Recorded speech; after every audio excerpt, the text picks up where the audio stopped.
visuals. Welcome back to Superhero Wednesday, the day of the week where we talk about anything comic booky, superhero-y, just nerdiness, okay? Anything nerdiness. And this week, well, no, it was last week, but the video's coming up a week later because we have scheduling and stuff. This week we are talking about something fucking awesome that happened. Get here now, little sucker. Only went and got a new trailer. Yes, we got our first look at Spider-Man Far From Home. So I'm going to tell you the bits that I noticed, the bits that I'm going to kind of try and break down. There wasn't a massive bunch of this to give you, a bunch of information to give you in this. There was a bit though, and just tell you some of the parts that I noticed. You can check out or you go watch the trailer again because I have overwatched the trailer because, as you know, he is my favourite superhero character of all time. Actually, have him tattooed on my leg. I'm going to try and show you. It's not really the best place to show you. This is going to be really quick. You just kind of. Oh, he's there. Anyway.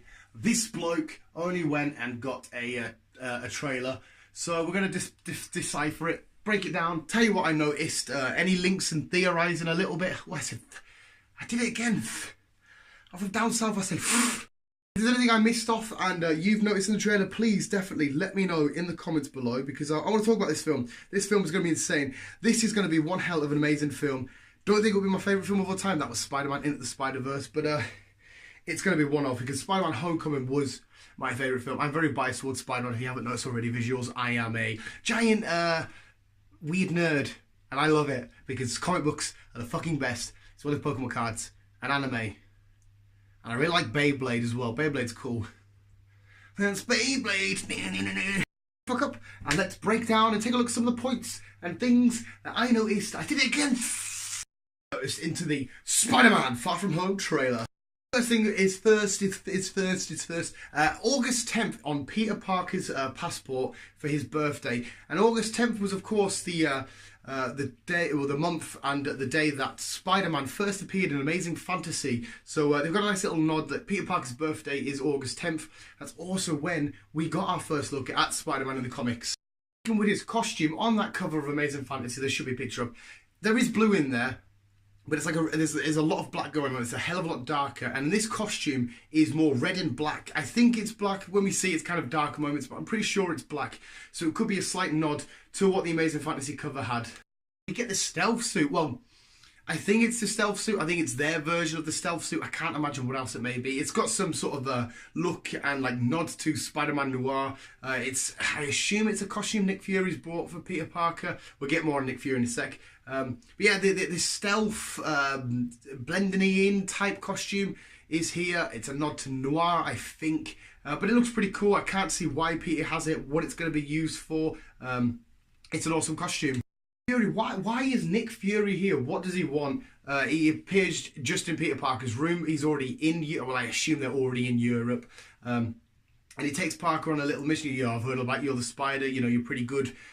Is it going to be? My little theory is Nick Fury could possibly be building a future Avengers, just like we've seen in the animated Spider-Man of recent years, where he had like Nova and Iron Fist and stuff under his wing, and he was trying to teach them.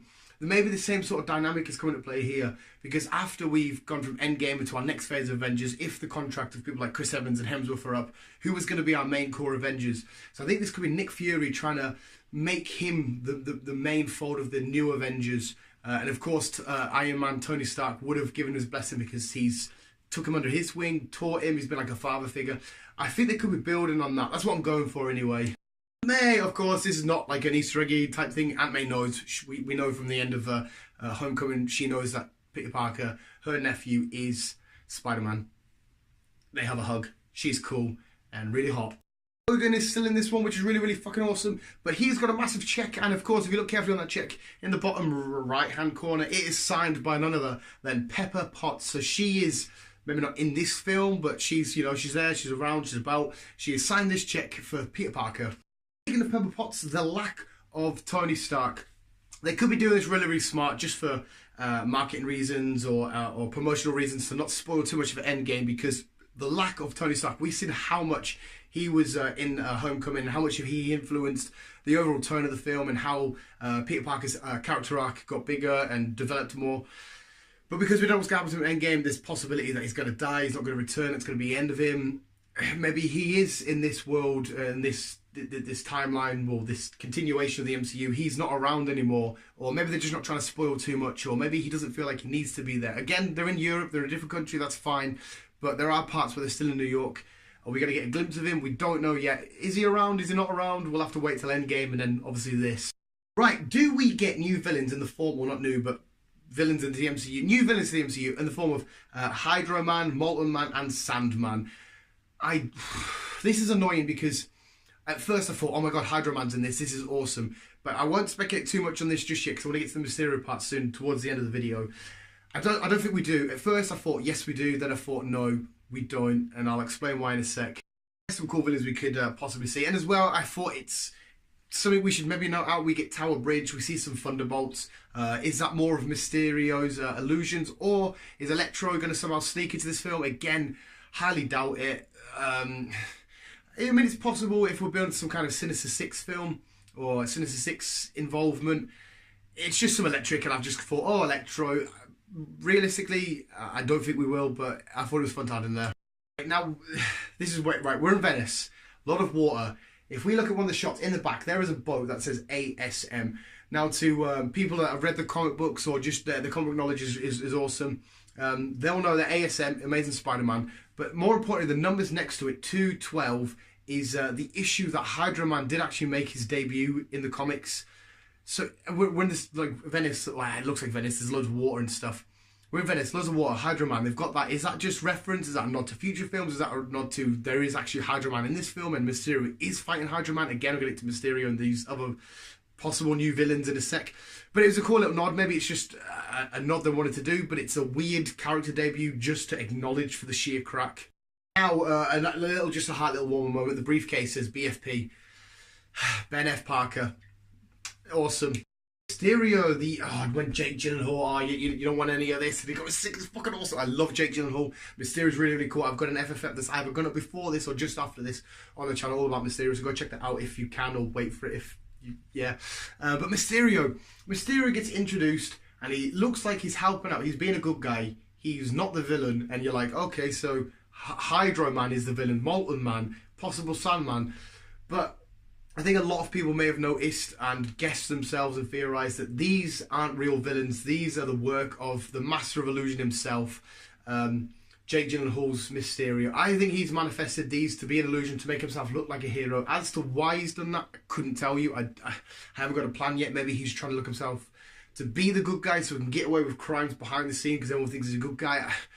I don't know, but I think that's what's happened. I don't think we're getting all these characters like Hydra Man, but even though we had the ASM 212 on the fucking boat, so I'm confused over that.